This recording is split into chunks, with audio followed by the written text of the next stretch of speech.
देश मेरा जल रहा है, आग लगी है सीने में, हुक्मरां सब व्यस्त हैं खून गरीब का पीने में। तो राम मंदिर या बाबरी का पक्ष नहीं मैं लाई हूँ, घायल भारत चीख रहा है, चीख सुनाने आई हूँ। परम आदरणीय सभापति महोदय, मंचासीन निर्णायक मंडल समिति एवं उपस्थित मेरे प्यारे साथियों, मैं आरक्षी खुशबू चौहान केंद्रीय रिजर्व पुलिस बल आज सदन की राय से असहमत होते हुए वक्ता विपक्ष में अपने विचार प्रस्तुत करूंगी।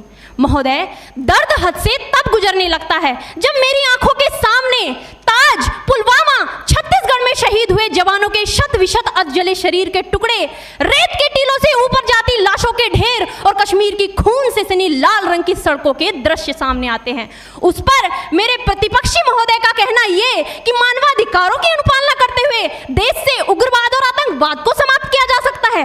महोदय, अब तो हमारा तिरंगा झंडा भी हमसे ये पूछने लगा है कि क्या बात है भारत, आजकल फहराने से ज्यादा मैं कफन में दफनाने के क्यों काम आ रहा हूँ। महोदय, हृदय तो उस दिन फट गया जब बूढ़ी माँ अपने बेटे के चिथड़ों को देखकर बोली कि साहब, आप तो भर्ती में 1 इंच भी कम नहीं लेते, मैं आधा शरीर कैसे ले लूं। महोदय, आज इन मानवाधिकारों के कारण इन आतंकियों के बंगलों की आकाओं की नाकफनी हंसती है और शहीद हुए हमारे जवानों के आंगन की तुलसी रोती है। जब एक शहीद हुए जवान की विधवा की वेदना चीख चीख कर ये कहती है कि प्यार भी भरपूर गया, मांग का सिंदूर गया, नन्हे नौनिहालों की लंगोटियां चली गई, छोटी छोटी बेटियों की चोटियां चली गई और आपके लिए तो एक आदमी मरा है साहब, मेरे घर की तो रोटियां ही चली गई।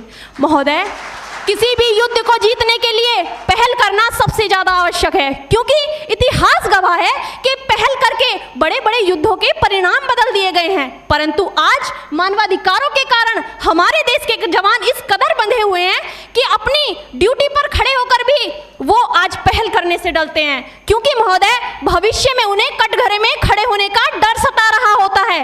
वो ये जानते हैं कि चाहे एक उग्रवादी की राइफल से निकलने वाली गोली को ये तय करना पड़े या ना पड़े कि वो किसे लगेगी, लेकिन हमारी राइफल से निकलने वाली हर गोली को ये निर्णय लेना पड़ता है कि चाहे वो किसी निर्दोष को लगे, दोषी को लगे या ना लगे, परंतु किसी निर्दोष को नहीं लगनी चाहिए। यदि ऐसा हुआ तो ना तो ये समाज हमें छोड़ेगा, ना ही तिल का ताड़ बनाने वाली ये मीडिया हमें छोड़ेगी। और महोदय, मानवाधिकार के तले किसी जवान को दबाकर युद्ध के मैदान में छोड़ देना कोई वीरता नहीं, एक आत्महत्या है।